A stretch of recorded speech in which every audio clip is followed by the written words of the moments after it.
Bienvenue dans cette nouvelle édition du Non-Stop Info sur Africa 24. Voici les titres de votre journal. Discussion acceptée par les djihadistes avec l'État malien, mais sous condition de retrait total des troupes françaises de l'opération Barkhane. Une condition qui rend difficile la mise en place du dialogue entre les chefs islamiques et les autorités maliennes. Le Maroc est au cœur des initiatives dans la coopération Sud-Sud, une coopération qui promeut le développement du continent à travers l'entraide de plusieurs pays africains. Et enfin, lancement d'un nouveau projet de renforcement de la résilience climatique à Dakar au Sénégal. Ce projet intervient en tant que réponse aux différents changements climatiques qui affectent l'agriculture et qui mènent à une insécurité alimentaire dans plusieurs régions d'Afrique.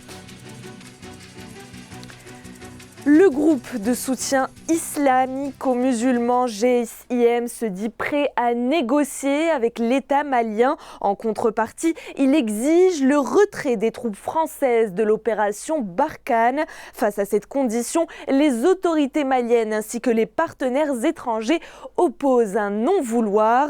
Plusieurs analystes interprètent ce processus de dialogue initié par l'État malien comme une tentative de couper les réseaux djihadistes transnationaux qui sévissent dans le pays. Plus de précisions dans ce sujet de Philomène Tine.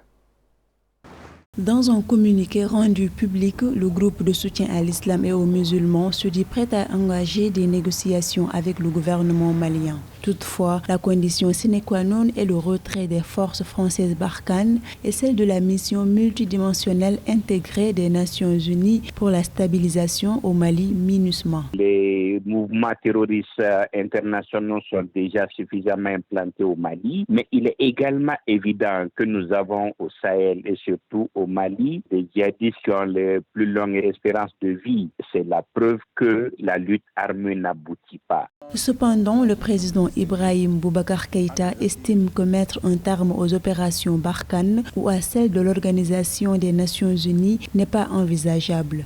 En outre, le gouvernement malien a récemment tenté l'ouverture d'un processus de dialogue avec les deux chefs djihadistes, Iyad Ghali et Amadou Koufa. Si vous avez suivi, le gouvernement malien a dit « nous voulons négocier, mais pas question de revenir sur la laïcité, sur la forme républicaine et sur la démocratie ». Et de leur côté, les djihadistes disent « oui, nous voulons négocier, mais à condition que les forces étrangères s'en aillent ». Il est évident aujourd'hui que le gouvernement ne peut pas s'offrir le luxe de laisser partir la force Barkhane, mais le simple fait qu'il pose des conditions est un bon signe. Certains analystes ont conclu que le résultat escompté par le gouvernement malien en lançant un processus de dialogue est de couper les réseaux djihadistes transnationaux comme Al-Qaïda et État islamique dans le Grand Sahara. Ce dernier opère au Mali, au Niger et au Burkina Faso, entre autres.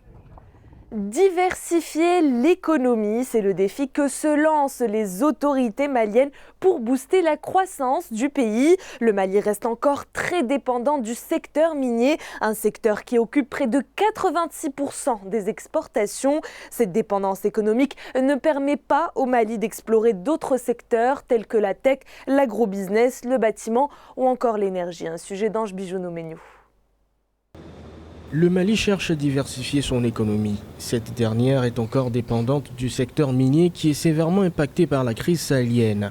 Pour diversifier son économie, le Mali compte explorer d'autres secteurs comme la tech, l'agrobusiness, le bâtiment et l'énergie. Lorsque vous regardez aujourd'hui les statistiques du Fonds monétaire international, en 2017, on avait une croissance quasiment de 5,4%. En 2018, la croissance a été stabilisée aux alentours de 5,1%. Et aujourd'hui, les prévisions du Fonds monétaire, en raison de la récession économique au plan mondial, notamment en Chine, qui est notre principal partenaire, une croissance qui sera aux alentours de 4,3% déjà pour 2020. Donc, face à un tel constat, la question qu'on se pose aujourd'hui, comment diversifier l'économie malienne? Une économie qui est fondée notamment essentiellement sur trois secteurs d'activité très importants, c'est l'agriculture, le pastoralisme et également le secteur minier. Au Mali, la croissance est largement tirée par le secteur minier. La production d'or a enregistré une hausse de 20%. Mais avec la crise sécuritaire, l'économie reste peu industrialisée et le secteur manufacturier peine à se développer. Pour aller dans une diversification très accélérée, il va falloir relever le défi du capital humain. Il va falloir également que les infrastructures qui restent aujourd'hui inadéquates soient réhabilitées. Nous sommes confrontés également à un déficit énergétique en matière d'électricité et aujourd'hui nous avons également des problématiques liées aux aléas climatiques. L'économie malienne est fortement dépendante de l'or et du coton, lesquels secteurs représentent 86% des exportations. En raison de sa faible diversification, l'économie est dépendante des prix des produits de base sur les marchés internationaux. Toujours dans l'actualité, on dénombre 11 Africains parmi les 115 jeunes leaders mondiaux les plus prometteurs en 2020 du World Economic Forum. Une liste annuelle publiée ce mercredi 11 mars et qui affiche les noms de jeunes leaders mondiaux de moins de 40 ans avec les idées et les entreprises les plus prometteuses. Des personnes qui stimulent l'innovation pour un changement positif dans la société civile, les arts, la culture, les gouvernements et les entreprises. Les 11 Africains sélectionnés sont issus de 8 nationalités, à savoir béninoises, rwandaises, nigérianes, kenyanes, éthiopiennes, ghanéennes, tanzaniennes et zimbabwéennes. La République démocratique du Congo s'est dotée d'une nouvelle direction pour la gestion de la dizaine de corridors qui traversent le pays. L'objectif est de promouvoir la gestion efficace des opérations dans les secteurs de transport, des réseaux de communication ainsi que de l'agriculture. Les détails avec Thierry Ndassa. La structure de gestion et de coordination des corridors de la République démocratique du Congo a été créée ce 9 mars 2020. Après plusieurs années d'attente, la Direction générale des corridors du développement industriel permettra de stimuler les investissements dans le pays. De même, elle devra favoriser la création des richesses le long des corridors de transport de la sous-région. Pour les autorités, les différentes voies d'accès seront consacrées au transport des marchandises, tandis que des activités industrielles devront être développées tout le long de ces corridors. On s'est rendu compte que la République démocratique du Congo a 10 corridors qui la traversent dans le cadre de la région SADC. Il était normal qu'on puisse créer une structure qui coordonne tous les différents corridors qui traversent le pays. Et nous avons obtenu cela grâce au ministre de l'Industrie, Julien Palakou. C'est depuis 2003 qu'on se bat pour obtenir cette structure. La Direction générale des corridors est une structure multimodale composée d'axes routiers, ferroviaires, fluviaux et aériens. Le corridor de transport a également pour but de fournir une connexion économique efficiente entre des centres d'activité économique permettant de relier des pays enclavés à un pays voisin ayant un accès maritime. Donc, il est de l'obligation de l'État côtier d'ouvrir l'accès à la mer à l'État enclavé. Ça fait partie des obligations internationales de l'État côtier.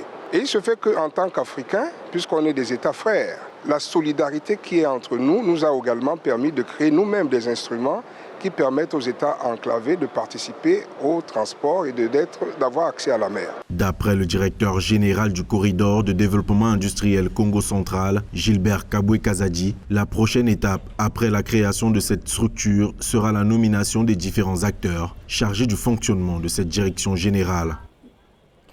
La coopération Sud-Sud préoccupe bon nombre d'États africains. Cette coopération qui découle de l'adoption du plan d'action de Buenos Aires pour la promotion et la mise en œuvre de la coopération technique entre pays en développement est un système de collaboration entre les pays les moins avancés situés pour la plupart au sud de la planète.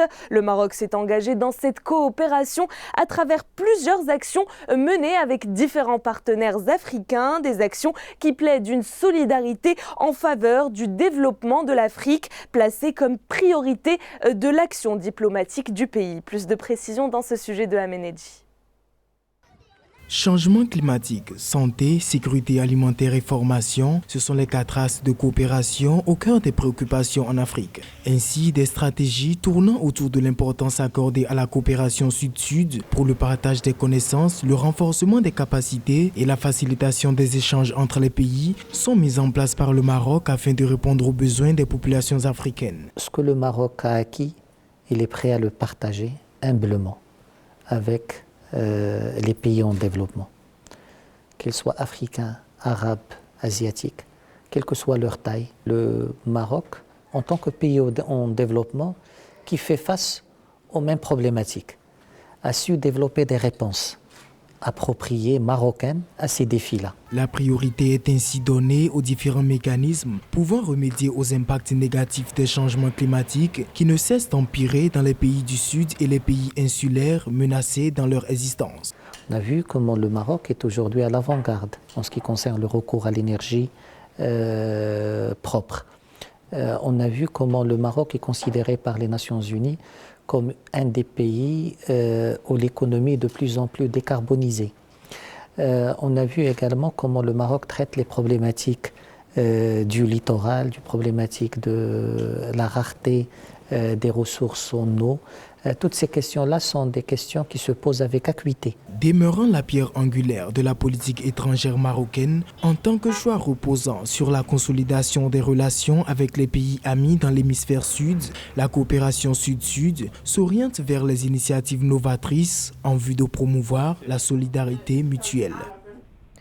Lancement d'un nouveau projet de renforcement de la résilience climatique à Dakar au Sénégal.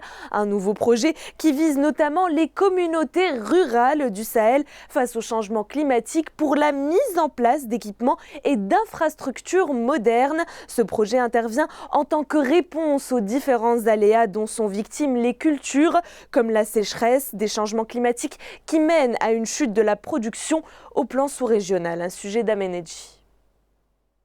Financé par l'Union européenne et sous la direction du Conseil ouest et centrafricain pour la recherche et le développement agricole CORAF, le projet renforcement des réseaux et des capacités institutionnelles en amélioration des plantes pour le développement de cultures résilientes sera mis en œuvre au Sahel. L'objectif est de répondre aux besoins des paysans d'Afrique de l'Ouest tout en adaptant les pratiques agricoles à la demande du marché. Dans le cadre du programme pour la productivité agricole en Afrique de l'Ouest, nous avons réalisé des progrès substantiels dans la mise en place des infrastructures de recherche sur les céréales au Sahel et dans toute l'Afrique de l'Ouest. Ce nouveau projet de renforcement de la résilience est une autre façon d'apporter une meilleure approche à la coordination de la sélection variétale au niveau régional et national en plaçant les sélectionneurs du Burkina Faso, du Niger et du Sénégal au cœur de l'action pour développer et moderniser les pratiques de sélection.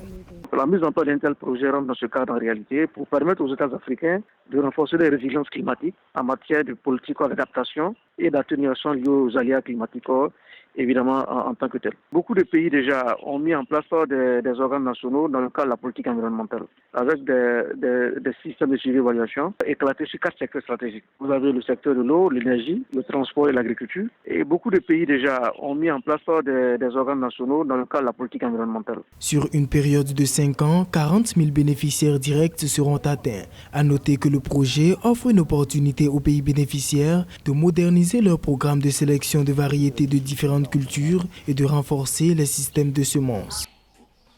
Dans le reste de l'actualité, la compagnie aérienne nationale Royal Air Maroc cloue au sol plus d'un tiers de sa flotte, soit une soixantaine d'avions, à cause de la propagation du coronavirus. Alors que sa demande diminue de 30% entre mars et mai à cause du virus, l'ARAM engage un plan d'austérité pour limiter l'impact du coronavirus sur ses résultats, avec notamment le gel des recrutements, une meilleure gestion des congés, un arrêt des achats hors besoin d'exploitation courante.